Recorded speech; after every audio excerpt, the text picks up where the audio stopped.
I'm delighted and privileged to come back to meet with the CIE friends. The subject I thought just interesting in the last 2-3 years or so, rather than the usual topic I have been invited to, to talk about, comment about the entrepreneurship, the IPOs, the technology, what's the most trendy technology, and all of the things. And I, starting 2-3 years ago, when Berkeley Chinese Student Association asked me to comment about, is about the corporate social responsibility. So this is the subject has occupied a lot of my time, a lot of my attention. I actually feel I found a good balance for my own life, for my own interest, my own work. I want to share with you people. Okay, you help me? Okay, then I just concentrate on the talking. Philanthropy or charity has been going on long time, okay? And in the Asia way is you build roads, build bridges, and you cook meals for the poor. And the United States, the Rockefeller Foundation, the Carnegie, the UNDP, the UNICEF, and United Way, and all that. But there is a surge. There is a new development of a new brand, new breed of philanthropy that I probably try to attribute to the tsunami of 2004. That on December 26, 2004, a tsunami started from Indonesia, swept over something like 20 countries in 24 hours or so. And suddenly that is a shock to a lot of people. Previously, you talk about country borders and all that. You suddenly realize that this thing can be so widespread and so fast. And now because of those people know that when Japan, the tsunami happened, all the countries border on oceans got alerted. So that does give us the feeling like Chinese say, 天涯若比邻, 海内皆兄弟. Now you suddenly realize you are a part of the so-called global village. You're part of the Renwen. You're part of the world. You're not just you're in the very safe ground, and you can don't care about 中国讲这个自家自扫门前雪 ，OK， 不要管他人瓦上霜 ，all those kind. Suddenly you realize you're part of the world, and then this year, March 11th, and when Japan had the tsunami, and again you recognize if the Fukushima situation getting worse. Everybody could be getting affected in the world. And for small things, I like gali youyu.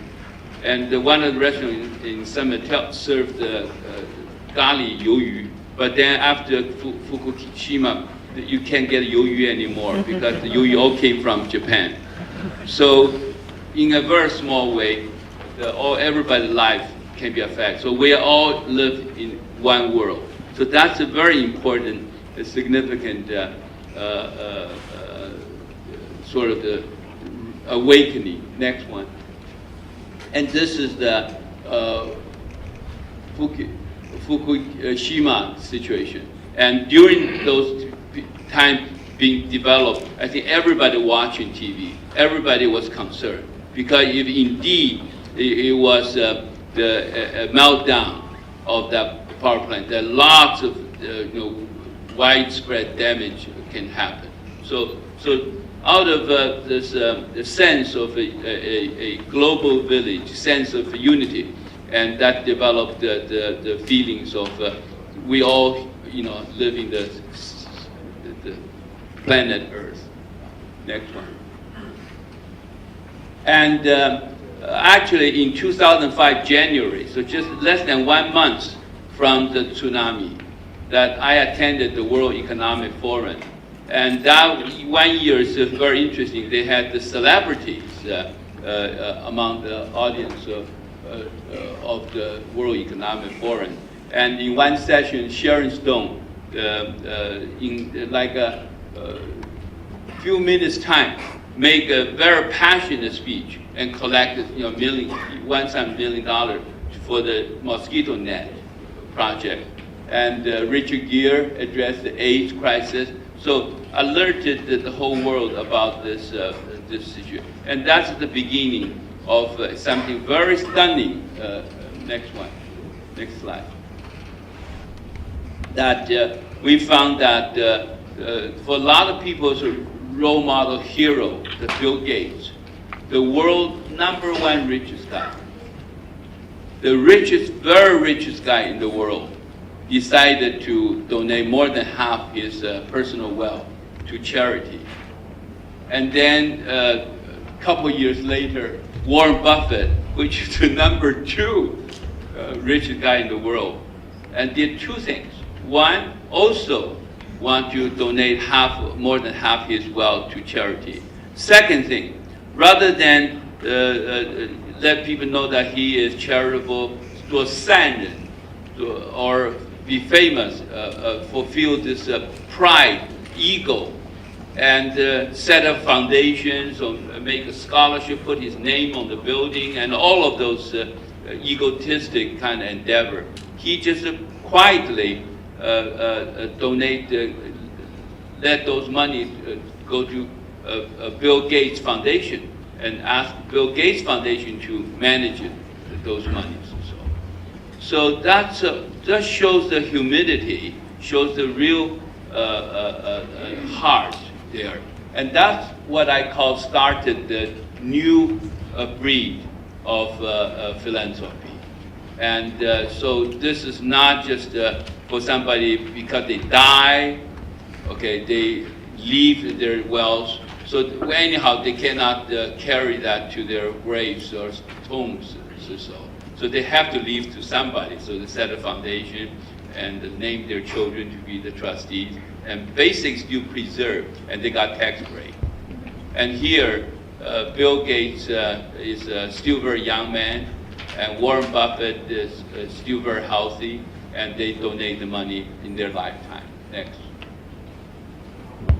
And then that started a very interesting trend. Everybody knows that Bill Gates and his wife spend a lot of time, effort, personally involved in those philanthropic endeavors. And every year when I go to the World Economic Forum, I listen to them and listen to them. They know a lot about hunger, the disease, and all of things. And in fact, that what he did is apply the private sector management style to the philanthropy. You know, we all can hear those stories. The United Way, many years ago in the Santa Clara County United Way, they found out out of $1 collection or something, only 5 cents go to real charity. 95 cents goes to the high officials, travel, T&Es, and don't go nowhere. And Red Cross has lots of scandals recently. You people probably heard in China and in Taiwan. Got involved with many people. They franchise out the fundraising. They split with the fundraiser. You raise $1, you can keep 50 cents. I keep 50 cents. That kind of ridiculous abuse or so. So I think Bill Gates, the private sector technique of managing philanthropy will be something is revolutionary. In fact, I dare to predict that 30 years from now, maybe Microsoft may not be an ongoing concern. People might forget the contribution, the Windows and all that 30 years from now, okay, and replaced by other Googles or Facebook and a lot of other technology endeavors. But on the end, people will remember Bill Gates' contribution in humanity, in philanthropy, and in the management of philanthropy. And but then I was so impressed when about a year and a half ago, they announced they signed up, forced about 46 other billionaires to do the living pledges. They also pledged their wealth in their lifetime, more than half to charity. And then later on, that number becomes 68, and then now it stands at 69 billionaires. And so that there, all these talk about apply the wealth. So that got people like me thinking, and they also went to China.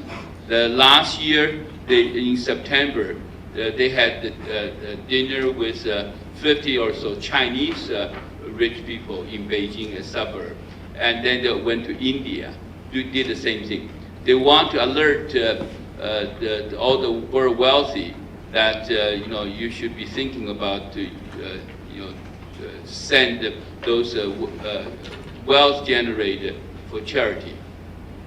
In fact, this is really great. So come to think about that.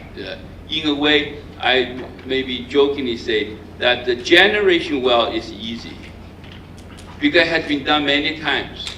Like in the last 30 years, so many Chinese rich people got made or so, generate. And the distribution wealth really requires more work. And you can't, Chinese say, you 生不带来死不带去. You don't bring it when you come to the world. There's no way you can carry that with you when you leave. So that if you generate so much wealth, then you feel good, and it's good for the global village, the world, to share that.